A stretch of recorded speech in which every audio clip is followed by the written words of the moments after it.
Bendiciones. Hoy quiero hablarles de las cartas del apóstol Pedro.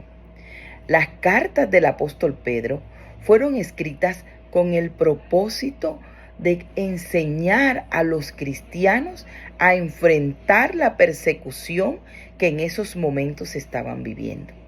La segunda carta fue escrita con el propósito de enseñarle a enfrentar las herejías que se estaban levantando, pero también que aprendieran a vivir una vida de acorde a la santidad de Dios.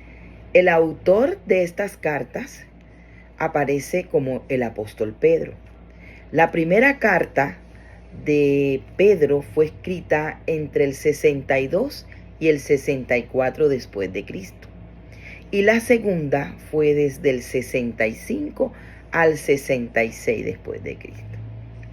Ambas dicen que su autor fue el apóstol. Sin embargo, la primera carta es muy distinta a la segunda. Y es posible que Silas fuera el escriba de la primera carta y que Pedro utilizara a otro escriba en su segunda carta. Quiero leerte Primera de Pedro, capítulo 5, versículo 12.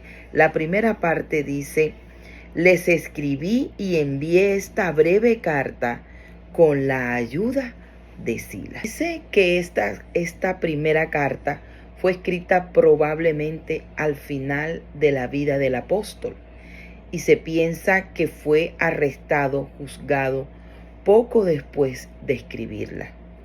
La segunda carta fue escrita entre un intervalo de su juicio y ejecución o en las vísperas de la persecución que fue ordenada por Nerón.